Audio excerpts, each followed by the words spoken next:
नमो भगवते वासुदेवाय।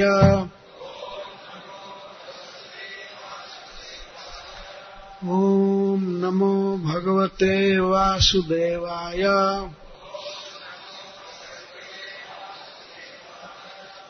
ओम नमो भगवते वासुदेवाय।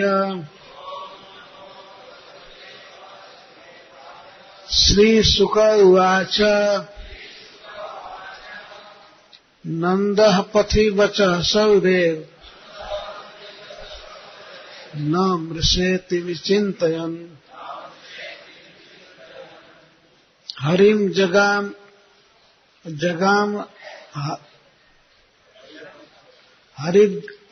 जगाम शरणम् उत्पातागम संकितः कंसेन प्रहिता घोरा पूतना बालघातिनी शिशुं चचार निघ्नन्ति पुरा ग्राम व्रजादिषु।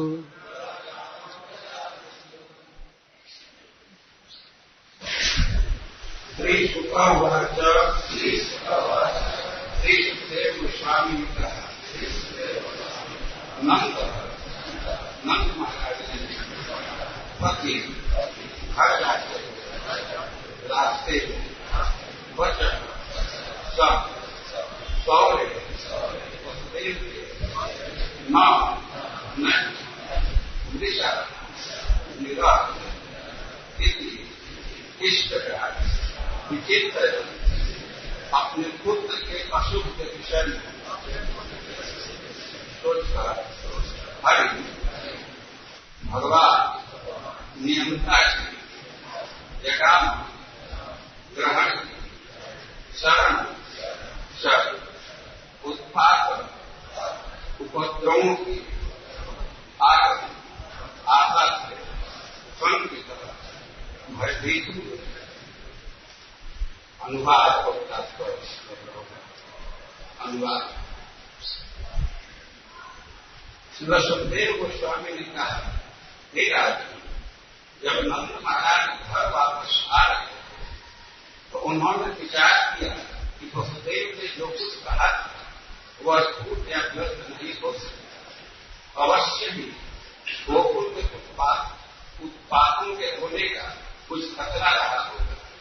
ये भी नंद महाराज ने अपने सुंदर पुत्र कृष्ण के लिए खतरे के विषय में सोचा, फिर भी भयभीत हो गए और उन्होंने परम नियंता के चरण कमलों में शरण ली। तात्पर्य, जब कभी कोई संकट आ पड़ता है तो शुद्ध भक्त सदैव भगवान द्वारा दी जाने वाली सुरक्षा तथा शरण के विषय में सोचता है। भगवद गीता में 9:33 इसी का उपदेश है। अनित्य वसुखम लोकम इमं प्राप्त भजस्व। इससे जगत में पद पद पर संकट विपदा पदम पदम विपदा अतएव भक्त के पद पद पर भगवान की शरण में जाने के अतिरिक्त कोई अन्य उपाय नहीं करता। जगत गुरु श्री प्रभुपाद की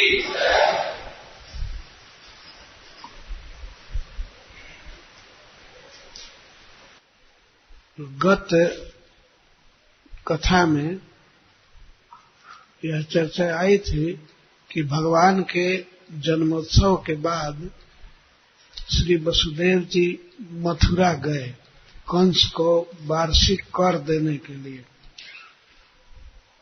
तो वहां नंद बाबा गए मथुरा। तो भेंट हुई वहां वसुदेव जी से।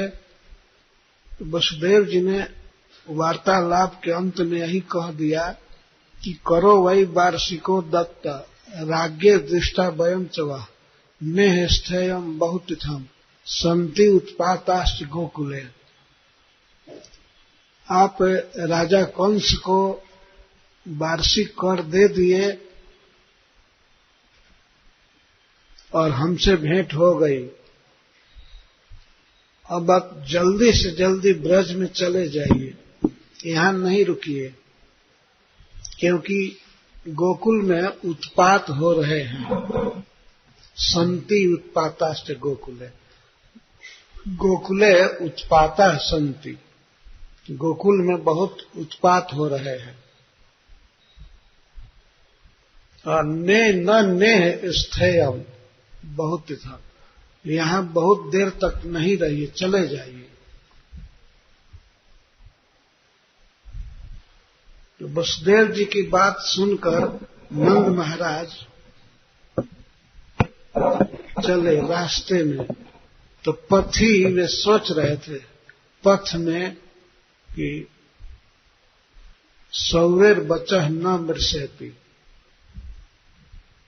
सौरी के वचन, वसुदेव जी के वचन मृषा नहीं हो सकते हैं।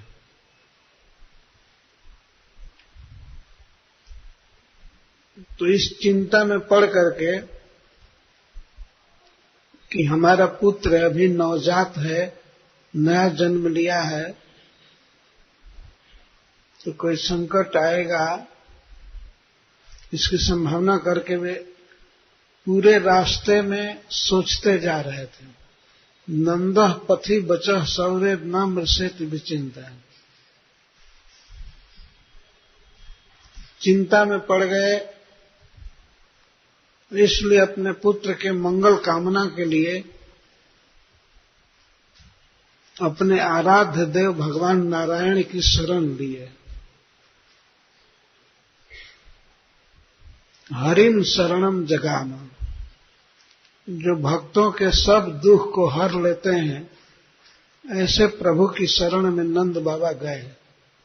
वैसे तो सदा शरण में थे, सतत, फिर भी विशेष रूप से पुत्र के मंगल के लिए मन ही मन भगवान की शरण लिए और तत्परता से याद करने लगे, प्रार्थना करने लगे।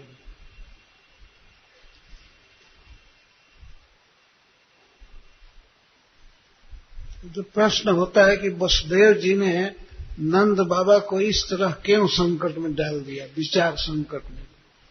वे आनंद से रहे होते मथुरा, क्या हर्ज था जल्दी जाने। लेकिन वसुदेव जी अपने पुत्र को पहुंचाए आए हैं नंद बाबा के यहां, तो उनको बहुत चिंता है कि बच्चे का कुछ अनिष्ट न हो। इसलिए वे नंद बाबा से कह दिए। जानते थे कि नंद महाराज ब्रज के राजा हैं, तो राजा का अपने स्थान में रहना बहुत आवश्यक है। वह अनेक प्रकार की नीति से प्रजा का पालन करता है, रक्षा करता है। तो वसुदेव जी ने सोचा कि राजा यहाँ आ गए हैं नंद महाराज, तो साधारण गोप लोग क्या करेंगे, रक्षा का उपाय वे कर नहीं पाएंगे, समर्थ नहीं है। राजा को बहुत बड़ी बुद्धि होती है। इसलिए वे सोचे कि नंद महाराज को सजग कर देना चाहिए। वास्तविक बात यह थी कि वसुदेव जी कंस के प्लान को सुन चुके थे अप्रत्यक्ष रूप से। जब माता योग माया ने कह दिया कि कंस को कि तुमको मारने वाला कहीं जन्म ले चुका है, तो कंस मंत्रियों की सभा किया और पूछा कि इस विषय में क्या करना चाहिए। तब उन दुष्ट मंत्रियों ने राय दिया कि ठीक है, जन्म ले लिया है तो 10 दिन या 10 दिन से ज्यादा के, 20 दिन या 1 महीने के जितने भी बच्चे हैं मथुरा जिला में, आगरा जिला में या अलीगढ़ आदि क्षेत्र में, जितने भी बच्चे हैं सबको मार दिया जाए। उसी में विष्णु होगा ना। तो यह प्रस्ताव कंस को बहुत अच्छा लगा। वो तो दुष्ट था ही, और दुष्ट मंत्रियों ने उसकी बुद्धि को और कंडम कर दिया। तो इसके लिए चाइल्ड किलिंग कमीशन बना, बच्चों की हत्या करने का एक स्पेशल संघ। जैसे हम लोग देखते हैं जब कुंभ मेला का अवसर आता है तो उस कुंभ मेला को सुचारू रूप से चलाने के लिए सरकार तत्काल व्यवस्था करती है, कोई प्रधान बनाती है और कुछ उसके अधीन बड़े बड़े कर्मचारी। तो इसी तरह कंस ने बच्चों की हत्या के लिए एक संघ बनाया जिसका हेड थी पूतना। पूतना ने कहा कि मैं जाऊंगी छद्म वेश में और कोई बहुत बड़ा उपाय नहीं करूंगी, ये हम मार काट नहीं करना है, नहीं तो सब लोग अपने बच्चों को लेकर के भाग जाएंगे। मैं जाऊंगी और अपने स्तन में विष लगा करके किसी भी बच्चे को पिलाऊंगी, वो मर जाएगा। वो हलाहल विष लगा करके जा रही थी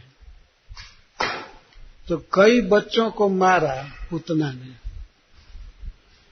पूरा ग्रामो ब्रजादिषु, नगर में, गांव में, गोपों की बस्तियों में और आदिशु, खेत खरवट, जंगल के गांव में, जमुना के किनारे के गांव में जाती थी और बच्चों को मारा करती थी। बहुत बच्चों को मारी, लेकिन भगवान की इच्छा थी, कृपा थी कि वह भगवान के भक्तों के बच्चों को नहीं मार सकी। कंस का आदेश था कि 10 दिन या 1 महीने के जितने बच्चे हैं सबको मार दिया जाए।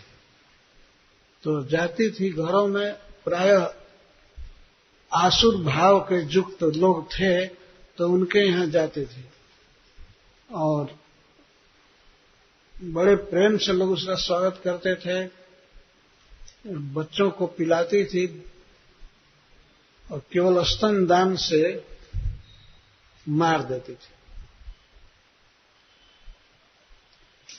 तो वसुदेव जी किसी तरह ये पता लगा लिए कि वो अब गोकुल जा रही है,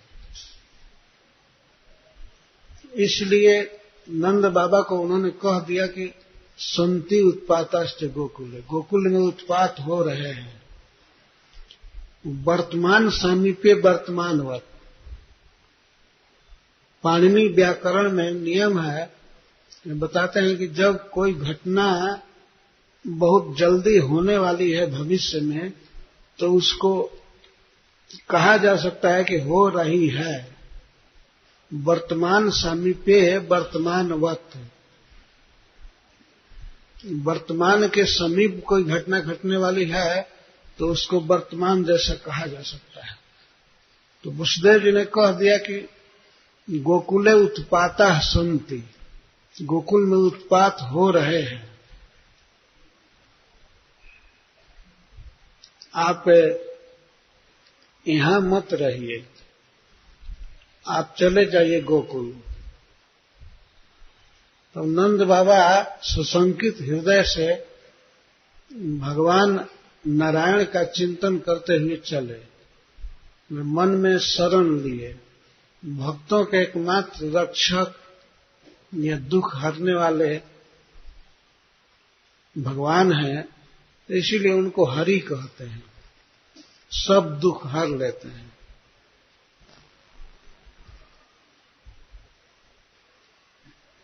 तो नंद बाबा और वसुदेव जी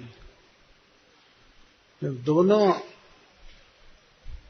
कृष्ण के प्रति वात्सल्य भाव से भरे हुए हैं, वसुदेव जी ने कहा कि आप चले जाइए, तो नंद बाबा भगवान की शरण लिए मन ही मन चिंतन करते हुए जा रहे थे रास्ते में। जब तक नहीं पहुंचे तब तक उनकी दशा ऐसी थी, चिंतित थे।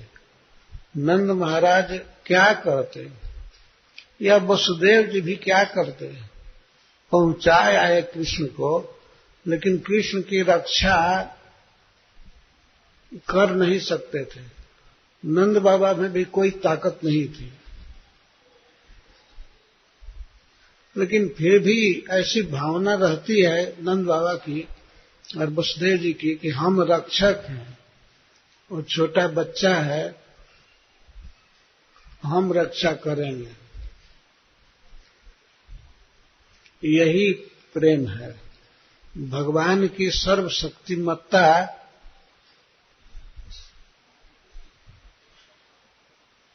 पर विश्वास नहीं होता है। ये योग माया भगवान के अंतरंगा शक्ति का प्रभाव है। तो कृष्ण में असामर्थ्य या शिशु भाव पैदा करती है, वात्सल्य भाव भरती है, तो इसलिए वे व्यग्र हृदय से जा रहे थे। नंदः पथि बचः सौरे न मृष्यति विचिन्त्य। नंद महाराज पथ में सोच रहे हैं कि वसुदेव जी की बात झूठी नहीं हो सकती है, अवश्य उत्पात हो रहे हैं गोकुल में, तो वे जा रहे हैं। किस लिए? उत्पात से रक्षा करने के लिए। तो रक्षा के लिए उन्होंने सोचा सबसे सुंदर उपाय है भगवान का स्मरण, भगवान की स्मृति। जो श्रील प्रभुपाद कहते हैं कि भक्तों के लिए यही उपाय है, भगवान की शरण लेना। जो मन में भगवान का चिंतन करने लगे। अथवा हरिम शरणम का एक अर्थ है कि नंद महाराज जब सुने कि गोकुल में उत्पात हो रहे हैं, तब वे विशेष रूप से अपने पुत्र का चिंतन करने लगे, जो हरि है, परम मनोहर, परम सुंदर। हरिम विचिंतन, अपने पुत्र का चिंतन करते हुए जा रहे थे। शरणम, अपने घर जा रहे थे। तो गोकुल में क्या उत्पात हो रहा है, इस पर सुखदेव गोस्वामी कहते हैं, कंसे न प्रहिता घोरा पूतना बाल घात। घोरा पूतना, घोरा का अर्थ है क्रूर स्वभाव वाली। पूतना एक राक्षसी थी, बहुत कठोर स्वभाव, क्रूर हृदय। और क्रूर हृदय इतना कि बाल घातनी, बच्चों की हत्या करती थी, बच्चों का घात करती थी। बाल घातनी स्पष्ट है। बच्चों को देखकर राक्षसों के हृदय में भी दया आ जाती है, लेकिन पूतना स्पेशल काम करती थी, बच्चों की हत्या करती थी। तो बाल घातनी पूतना कंसे न प्रहिता। प्रहिता मतलब प्राग एवं नियुक्ता, पहले से ही कंस उसको नियुक्त किया था बच्चों की हत्या के लिए, तो वो उसमें प्रवीण थी। एक तो उसकी अपनी रुचि थी और उस कार्य में दक्ष थी, और ऊपर से सरकारी परमिशन मिल गया, परमिट मिल गया कि ठीक है, तो कंस का आदेश हो गया। कंसे न प्रहिता, कंस के द्वारा नियुक्त की गई बच्चों की हत्या के लिए।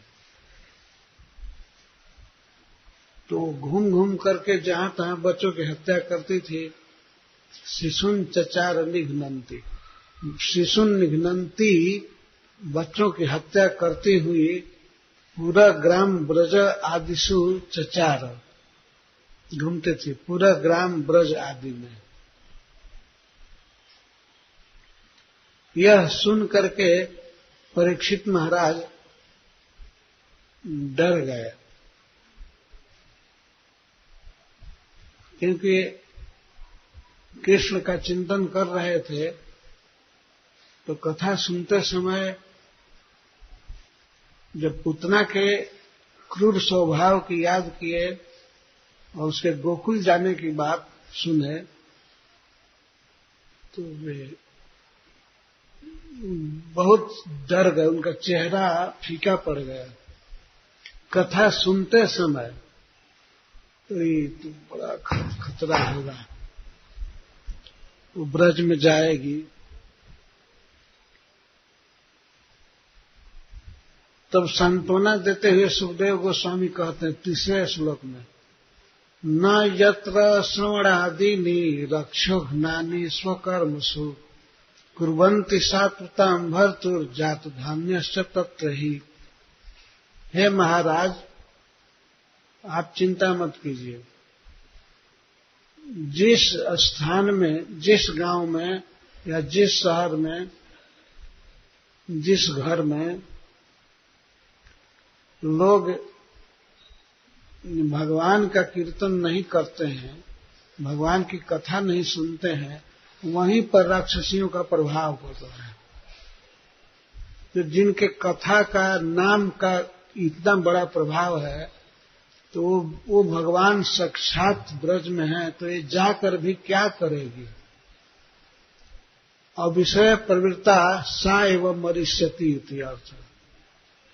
तो अविषय में प्रयुक्त हो, भगवान को मारने जाएगी तो स्वयं मर जाएगी, आप चिंता मत कीजिए। न यत्र श्रवणादीनि रक्षोघ्नानि स्वकर्मसु कुर्वन्ति सात्वतां भर्तुर जातु धान्यश्च तत्र। सात्वतों के, भक्तों के पालक भगवान सात्वत पति हैं, भक्तों के पालक। तो ऐसे भक्तों के पालक भगवान या देवताओं के पालक, देवताओं की रक्षा करने वाले श्री भगवान के विषय में जहां श्रवण नहीं होता है, वहीं राक्षसियों का प्रभाव होता है या राक्षसों का प्रभाव होता है। न यत्र श्रवणादीनि, यत्र श्रवण आदीनि न, श्रवण आदीनि, आदीनि शब्द से तात्पर्य है कीर्तन, स्मरण, पूजन इत्यादि। जहां भगवान का श्रवण नहीं होता है, कीर्तन नहीं होता है, स्मरण नहीं होता या पूजन आदि नहीं होता है, वहीं पर राक्षसों का प्रभाव पड़ता है। तो वैसे ऐसे हरि जहां स्वयं विद्यमान है, उस ब्रज में राक्षसी का क्या प्रभाव होगा, कुछ नहीं। तो आप चिंता मत कीजिए।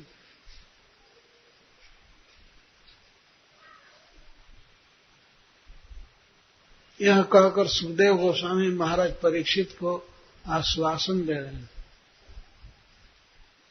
न यत्र श्रवणादीनि। श्रवण है, बहुत बड़ी भक्ति है, और श्रवण इंद्रिय से, कान से किया जाता है। सबसे आसान भक्ति यही है। यदि श्रवण का सुयोग मिले तो बहुत सरल भक्ति है, तो सुनना, लेकिन बहुत बलवान भक्ति है।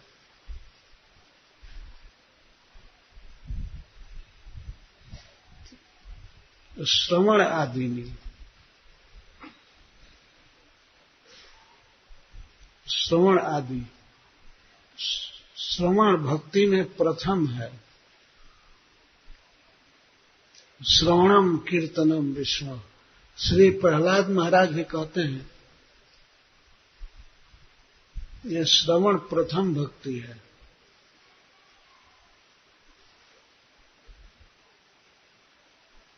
लेकिन गोस्वामी तुलसीदास जी कहते हैं श्रवण से पहले है श्रवण प्रथम भगत संतन कर संगा, प्रथम भक्ति है साधुओं का संग, और तब दूसरा रतिमम कथा प्रसंगा, और दूसरी भक्ति है श्रवण। और जहां श्रवण होता है तो सभी भक्ति चालू हो जाती है।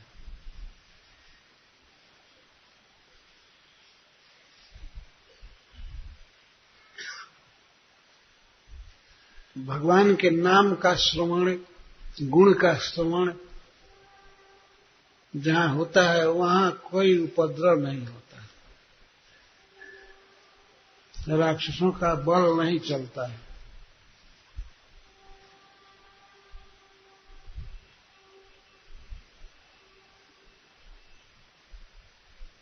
इस मंदिर में श्रील प्रभुपाद ने 24 घंटे हरिनाम श्रवण की व्यवस्था किया। तो आंध्र प्रभु जिनके बारे में प्रायः लोग जानते होंगे, इस कीर्तन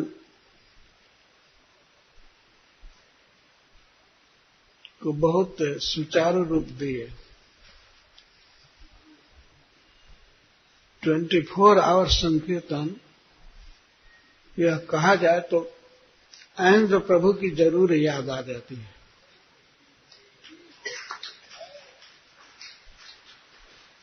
हरिनाम संकीर्तन के वे पर्यायवाची हो गए हैं।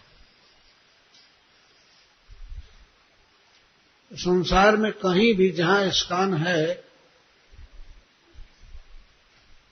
उनको भक्त जानते हैं और उनसे बहुत प्रेम करते हैं।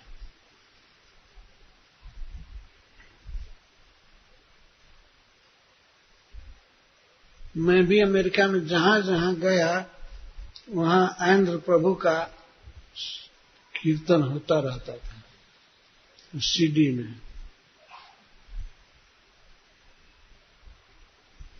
श्रील प्रभुपाद के बहुत प्रिय शिष्य थे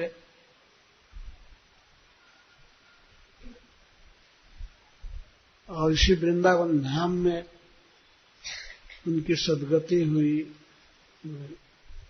भगवान के चरण को प्राप्त किए।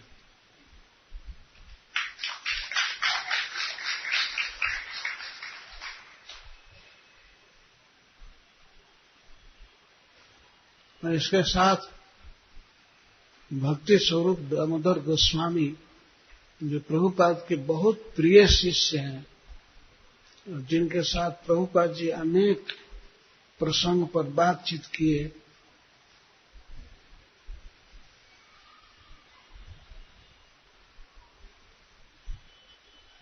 तो प्रभुपाद जी के साइंटिस्ट शिष्य, तो उनकी भी समाधि राधा कुंड पर बनी है। उनके चरण कमलों में मैं प्रणाम करता हूं। भगवान का श्रवण या कीर्तन स्मरण स्पेशल स्थान में सब काम धंधा से छुट्टी लेकर करने की आवश्यकता नहीं पड़ती है। स्वकर्म सु आप जहां हैं और जो भी अपना कर्म कर रहे हैं उस समय भी यदि भगवान का स्मरण करें, कीर्तन करें या जप करें तो राक्षसों का प्रभाव नहीं होता है। सा खेचर एक दो पेत्या पूतना नंद गोकुलम। तो एक समय की बात है, रात्रि के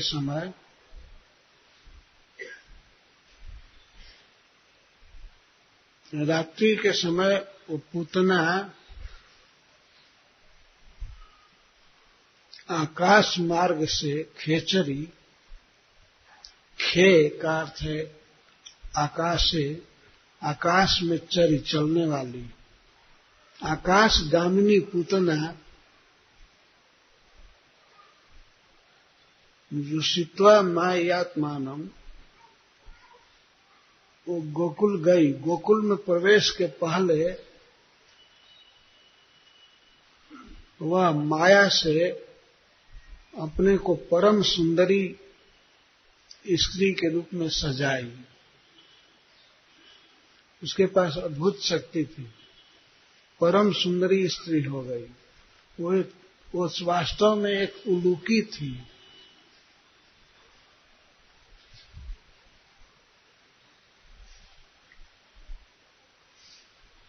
उलूकी कहते हैं चुड़ैल को। वो चुड़ैल थी लेकिन बहुत सुंदर स्त्री बन गई। जो सित्वा माया आत्मानम, माया आत्मानम जो सित्वा, अपने को जोशित परम सुंदरी स्त्री के रूप में बनाई। और तब प्राविशत नंद गोकुलम, नंद महाराज के गोकुल में प्रवेश की।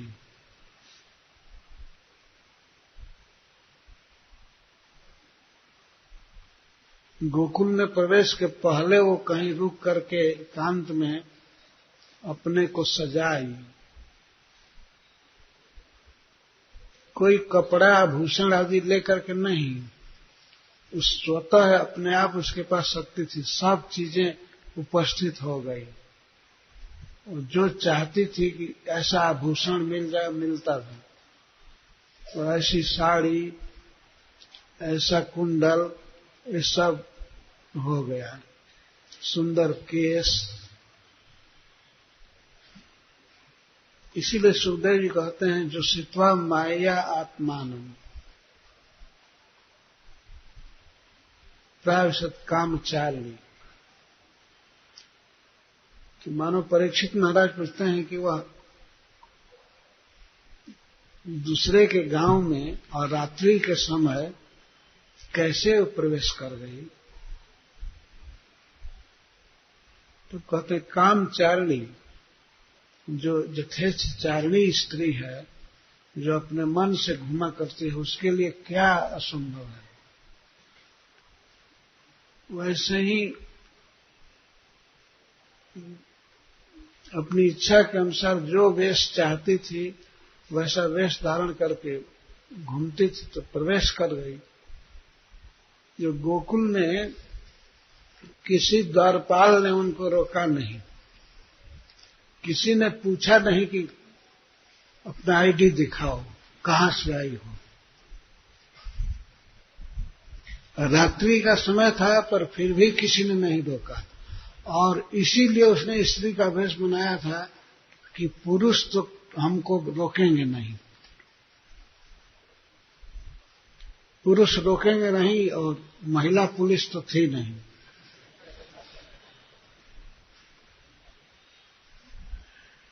वो निधड़क प्रवेश करो एक गोकुल में।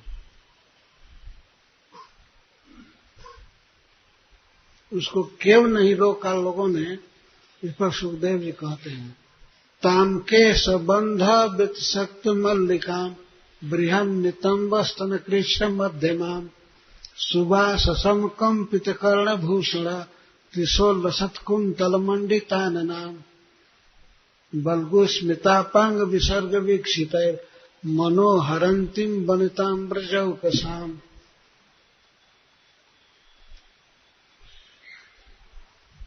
वो इतनी सुंदर बनी थी, उसकी सुंदरता का वर्णन करते हैं। ताम केश बंध वित्सक्त मल्लिका, अपने चोटी में केश बंधन में मल्लिका कुसुमानी, मालती के पुष्पों की माला बांधी थी। मालती पुष्प बहुत सुगंधित पुष्प होता है, और विशेष करके शरद ऋतु में। अपने को सजाई थी। बहुत सुंदर केश बंधन था और उसमें मालती के पुष्प वो खोसे थे, बांधे थे। केश बंध व्यतिशक्त मल्लिका,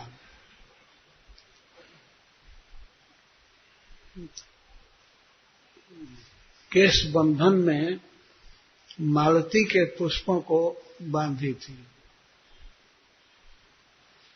बृहन नितंब स्तन कृष्ण मध्यमा। और सुखदेव जी कहते हैं कि वो उसका नितंब और स्तन दोनों बृहद थे, बड़े बड़े, जिसके कारण उसका कटी प्रदेश, उसकी कमर लगता था कि अब टूट जाएगा स्तन और नितंब के भार से। अर्थात वह बहुत सुंदरी बन गई।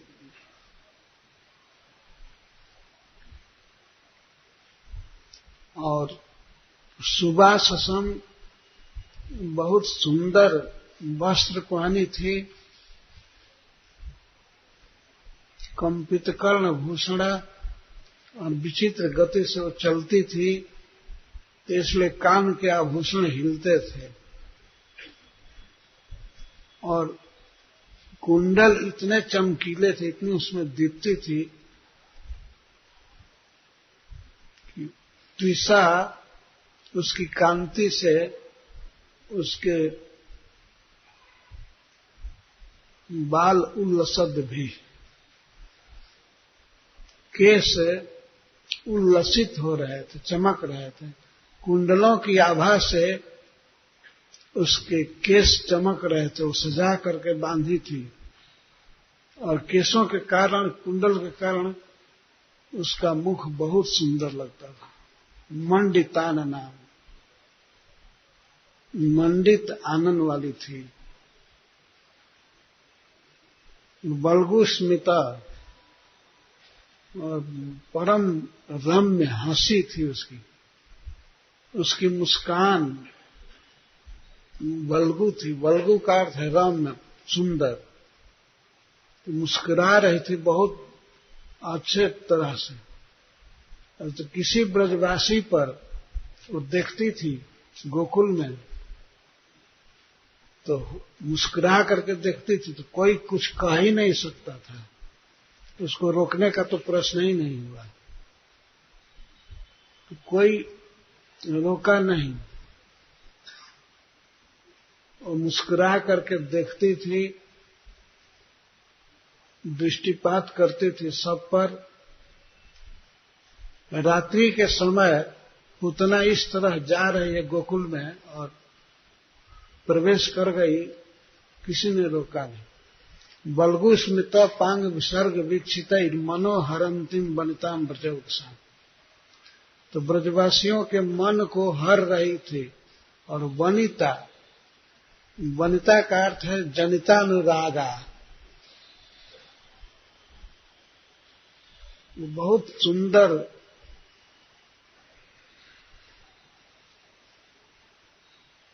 चाल चल रही थी और दृष्टि से देख रही थी।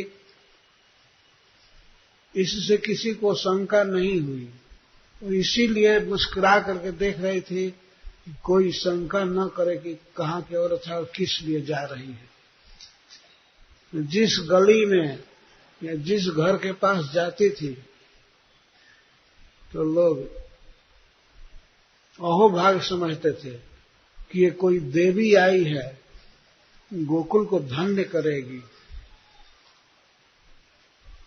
और स्त्रियों ने तो उसको साक्षात लक्ष्मी ही समझा। अमन सताम भोज करेण रूपिणी गोप्य श्रियम द्रष्टुमिवागताम पति। और स्त्रियां तो स्त्रियां होती हैं, तो वे गोपों की तो बुद्धि मारी गई। वे लोग उसकी माया से मोहित हो गए, उसको कुछ नहीं बोले। और स्त्रियों का तो बोलने का बात नहीं था, वो बोलना तो दूर रहा, वे और उसको साक्षात लक्ष्मी समझ रहे थे कि हमारा बहुत बड़ा भाग है, लक्ष्मी जी गोकुल में घूम रही हैं।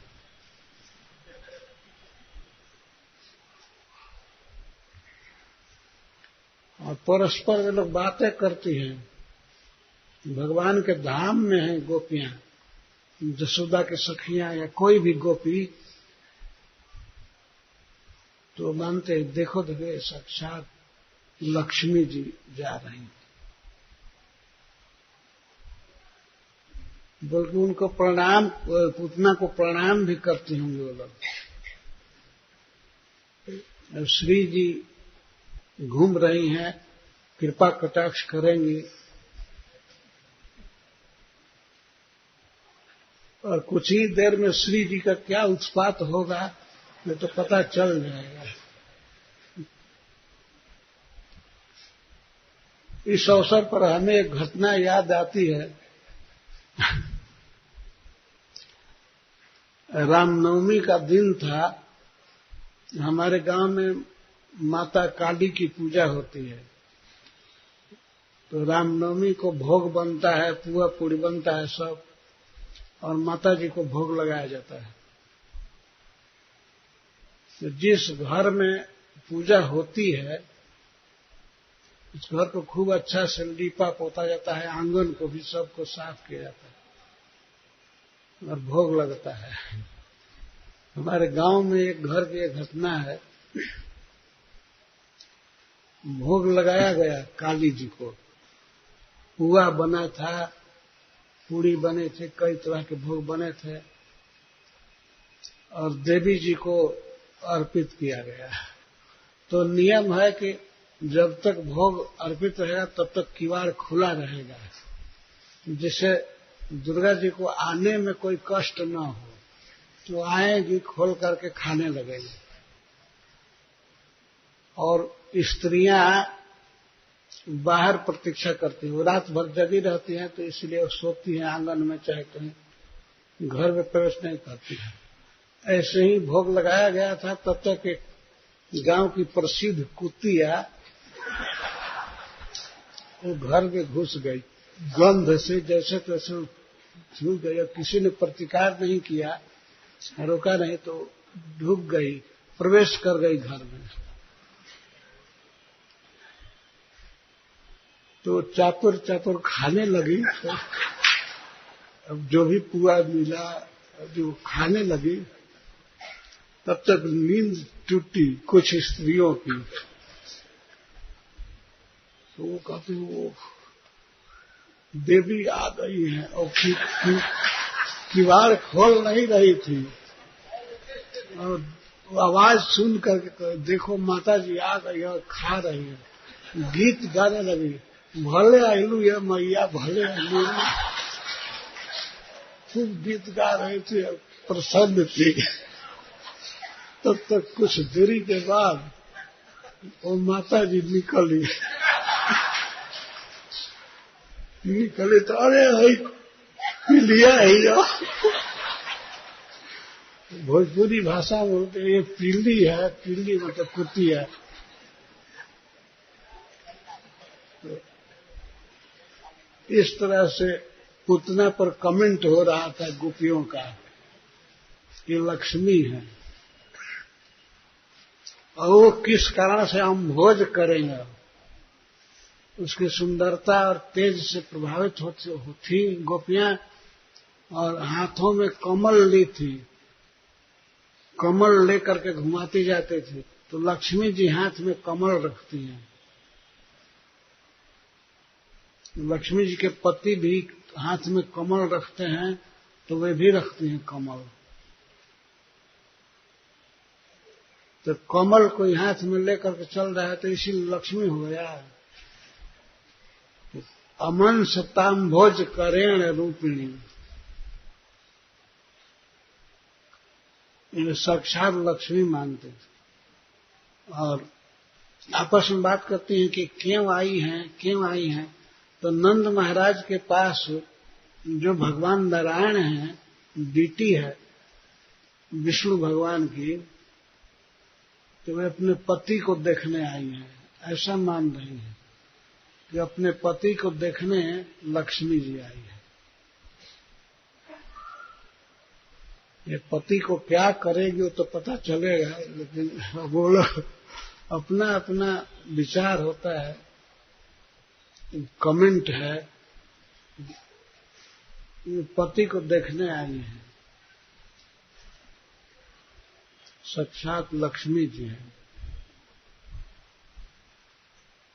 बालग्रहस्तत्र विचिन्वती शिशुन जदृच्छयानंद गृहे सदंतकम् बालम प्रतिच्छन्न निजोर तेजसम ददर्श तल्पेग्निवाहितम भसी।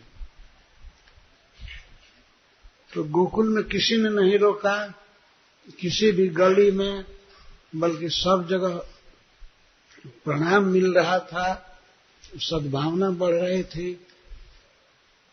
तो निधड़ा कब बढ़ती जा रही थी। तो जदृच्छया भगवान की लीला शक्ति की प्रेरणा से पूतना इस पर विचार नहीं कि किसका घर है, वो चली जा रही थी और नंद बाबा के गृह में प्रवेश कर गई भगवान की लीला शक्ति की प्रेरणा से। वो नंद गृह बहुत चमक रहा था, भव्य।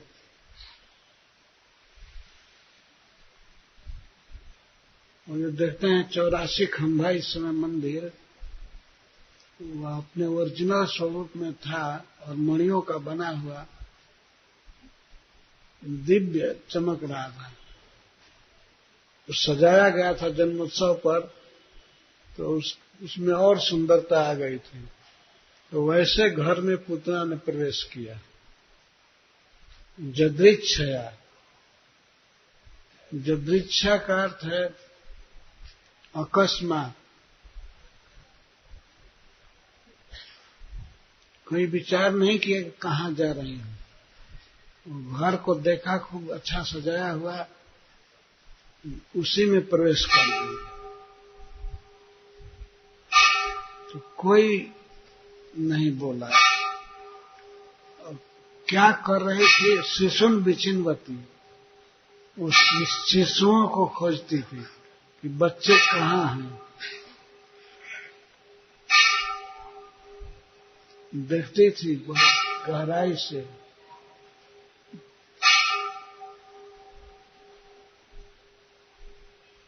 बच्चे कहाँ हैं, उसकी दृष्टि यहीं पर से थी कि बच्चे कहाँ हैं। तो गोकुल में किसी बच्चे को उसने नहीं देखा, सबसे पहले कृष्ण को ही देखा। ददर्श तल पे एक छोटे से पलंग पर कृष्ण लेटे हुए थे। सुखदेव जी कहते हैं जैसे प्रचंड अग्नि हो और अग्नि के ऊपर भस्म हो, भस्म से आच्छादित होने के कारण अग्नि का तेज प्रकाशित न हो, इस तरह से भगवान बाल लीला से, बाल स्वरूप से, अपनी बाल लीला माधुरी से अपने ऐश्वर्य को छिपाए थे। भगवान का ऐश्वर्य प्रकाशित नहीं हो रहा था। सहज बच्चा के रूप में वे लेटे हुए थे। तो ऐसे श्री कृष्ण को पूतना ने देखा। अपना अनंत तेज अपनी जोग माया से भगवान ने छिपा रखा था।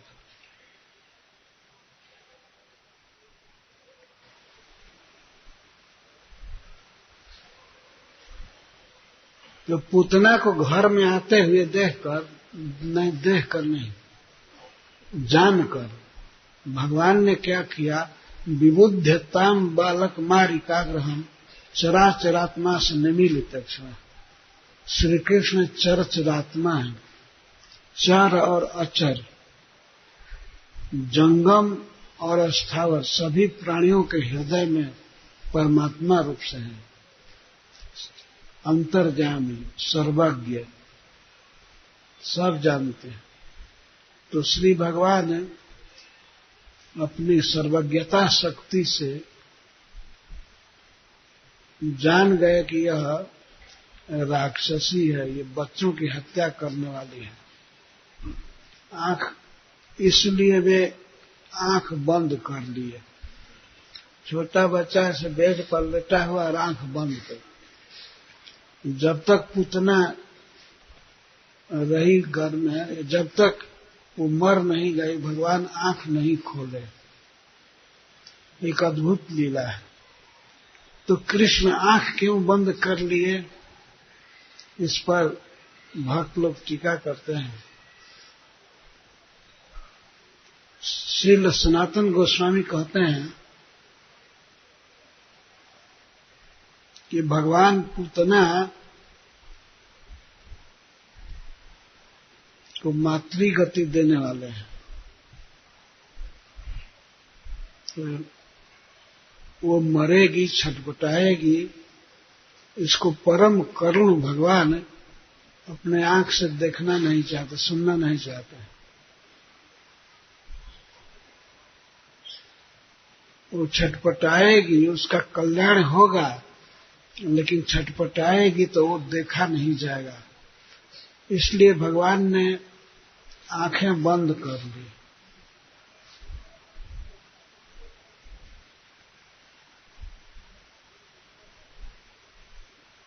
और कुछ कहते हैं कि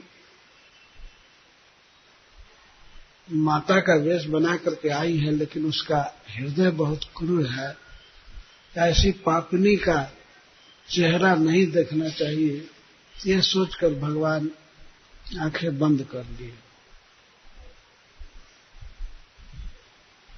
दूसरा भाव है कि भगवान कृष्ण के एक आंख पर सूर्य और एक आंख पर चंद्रमा का वास है।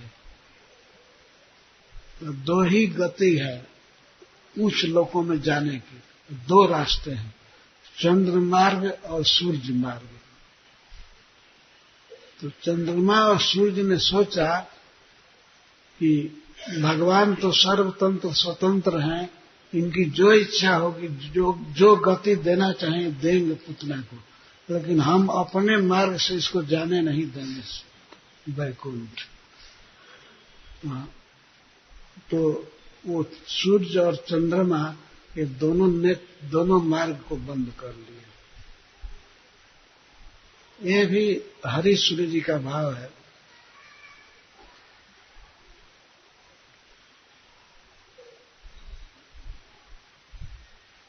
और एक भक्त का भाव है कि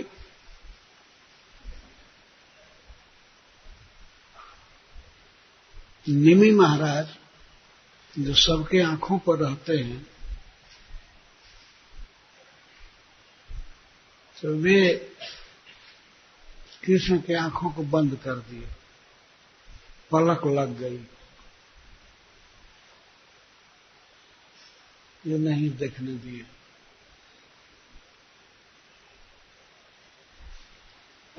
तो इस तरह बाल लीला माधुरी प्रकाशित करते हुए श्री कृष्ण सो गए। ऐसे भी बच्चे अनजान औरत को देख करके आंख बंद कर लेते हैं। कौन औरत जा रही है, कौन आई है, इसको देख करके स्वाभाविक ही बंद कर लेते हैं। तो कृष्ण ने आंखें बंद कर लिया।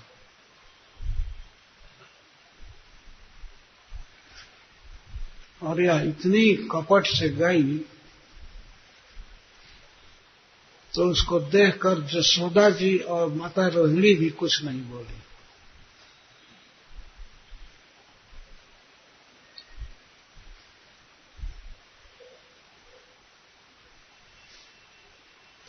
ताम तीक्ष्ण चित्ताम अतिबाम चेष्टिता, उसका हृदय बहुत घातक था, तीक्ष्ण चित्त वाली थी, लेकिन बाहरी जो आचरण उसका था वो बहुत मनोहर था, अति वाम चेष्टिता, वाम का अर्थ सुंदर।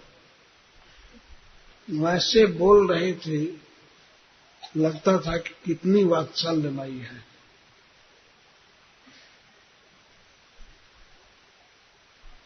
वो बोल रहे थे, ओ किस बड़ भागिनी ने इस बच्चे को जन्म दिया।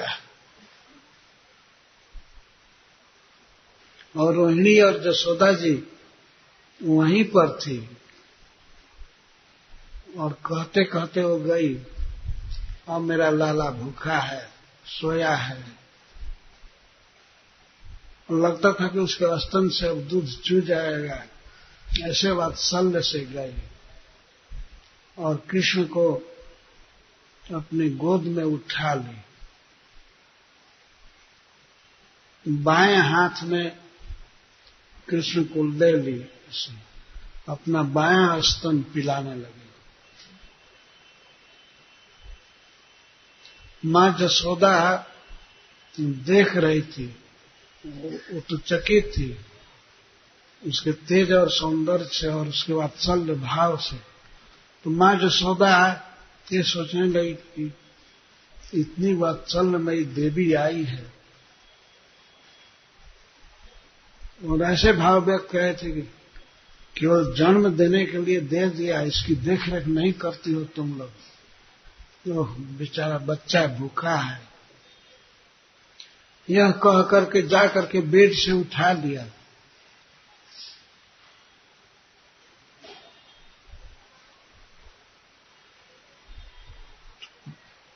कैसे माता जसोदा ने और माता रोहिणी ने उसको जाने दिया?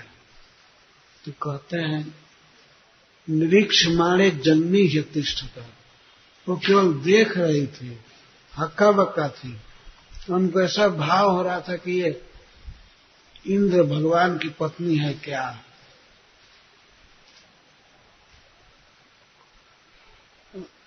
ऐसे तो ये भी भाव हो रहा था कि ये लक्ष्मी जी है या इंद्र की पत्नी है। ये पृथ्वी पर की स्त्री नहीं है। किसी को ऐसा आभास नहीं हुआ कि मथुरा से आई हुई है, नहीं, ये कहीं देवलोक की है। और रोहिणी जी जसोदा जी ने सोचा कि बच्चे को दूध पिलाना चाहती है, दूध पिलाना चाहती है। तो ये विचार है कि ये देवी है, अगर देवी दूध पिला देगी तो हमारा बेटा बहुत बलवान होगा, बहुत सुंदर होगा, इसलिए वो नहीं रोक सकी।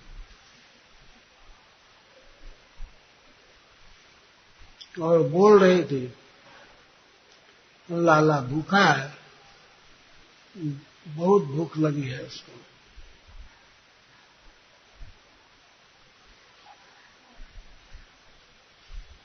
जा करके उठा लिया।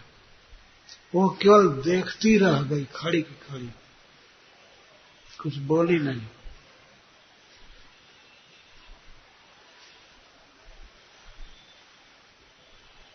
तो पुतना ने श्री कृष्ण को वैसे उठा लिया, सुखदेव जी कहते हैं, जठोरगम सुप्तम बुद्धिरज्जुधि, जैसे मूढ़ व्यक्ति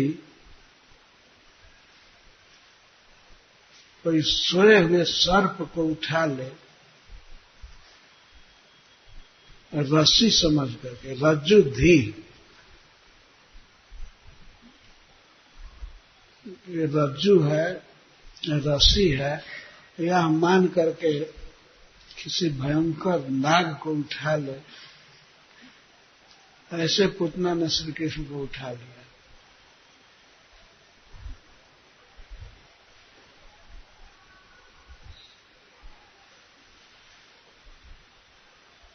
और उठाते ही तुरंत पिलाना ही चालू किया। ऐसे भाव व्यक्त करे थे कि बेचारा बच्चा कई घंटा हो गया पिए हुए, इसको पिला नहीं रही हो, दो दो माता यहाँ हो और फिर भी ऐसे है। तो मेरा लाला आदि कहते हुए गई और उठा लिया ऐसे हाथ से। बाएं हाथ से उठाया और टांग करके स्तन को मुख में दे दी। तस्मिन् स्तनम दुर्जर बीर्ज मूल बड़म। वो स्तन नहीं था, उसमें दुर्जर विष था। दुर्जर और उल्बणम दो विशेषण दे रहे हैं। उसके स्तनों में ऐसा विष था जिसकी प्रतिक्रिया कुछ नहीं है। दुर्जर और उल्बणम, उसका केवल स्पर्श ओठों से कर लिया जाए या नाक से सूंघने पर भी बच्चा मर सकता है, इतना भयानक विष था। उसने सोचा कि ये केवल अपना होठ लगाएगा या बस उसी समय मर जाएगा, ये भावना थी। इतना भयानक विष। तस्मिन् स्तनम दुर्जर बीर्ज मूल बड़म घोरांक मादा ऐसे शब्द दावत। उस कठोर स्वभाव वाली पुतना ने कृष्ण को लिया गोद में और अपना स्तन मुंह में दे दिया कृष्ण के। और कृष्ण वैसे ही आंख बंद किए हुए पीने लगे स्तन। गाढ़म कराभ्याम भगवान प्रपीड्यत प्राणै समम रोज समन उच्च। उसने दिया जल्दी, उसको तो जल्दी इच्छा थी कि जल्दी मारा जाए, तो पुतना ने स्तन दिया और श्री कृष्ण दोनों हाथ से उसके स्तन को पकड़ करके और पीने लगे।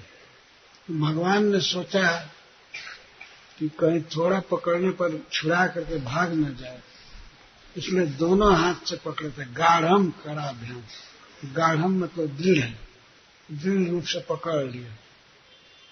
और प्रपीड्य, और स्तन को दोनों हाथ से दबा करके और पीने लगे, रोष से पीने लगे। ये पिलाने आई है तो खूब पी लेना चाहिए।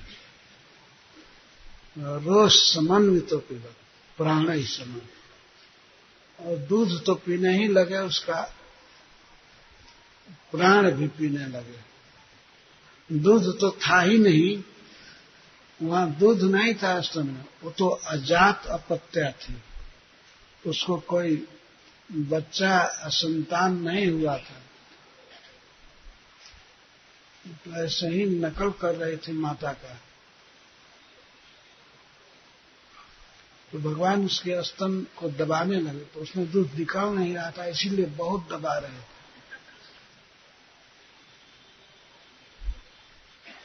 रोष का एक अर्थ है शीर्ष, रुद्र। भगवान शंकर को रोष करते हैं, क्रोध, मूर्तिमान। तो भगवान तो स्तन पी रहे थे,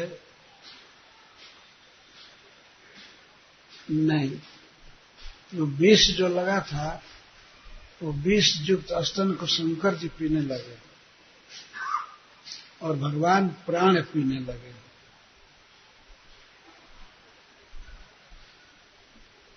इतना जोर से अपने होठों से दबाए और दूध सक कर रहे थे, तो दूध तो उसमें था नहीं, अब लगा कि प्राण चला जाएगा। मर्म फटने लगा।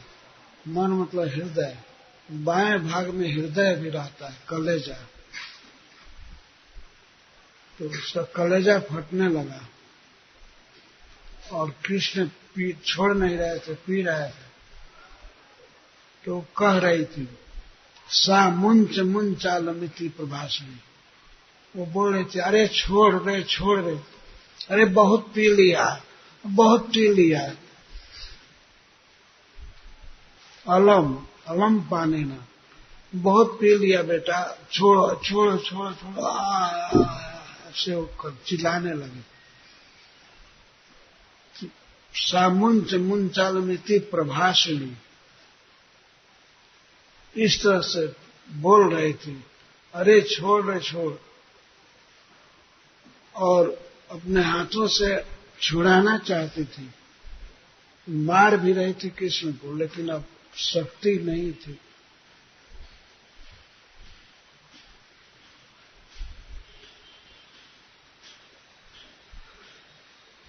तो इतनी पीड़ा हुई कि वो फिर चिल्लाने लगी, बहुत जोर से चिल्लाने लगी। भूकंप आ गया, पृथ्वी कांपने लगी पर्वतों के सहित, और रसातल, पाताल और स्वर्ग सब प्रतिध्वनित हो गए। तो कृष्ण उसके स्तनों को पकड़े थे और वो उड़ी, भाग गई। माता यशोदा और रोहिणी तो वहीं गिर गई उसके चिल्लाने से। आवाज इतनी भयानक हुई कि सब लोग यही समझे कि हमारे ऊपर वज्रपात हो गया। इतना जोर से चिल्ला रहे थे, अरे छोड़ रे छोड़ रे, ये कहकर अपने असली रूप में हो गई। और जैसे वृत्रासुर गिरे थे वज्रपात करने से, वज्र से मारने से, वैसे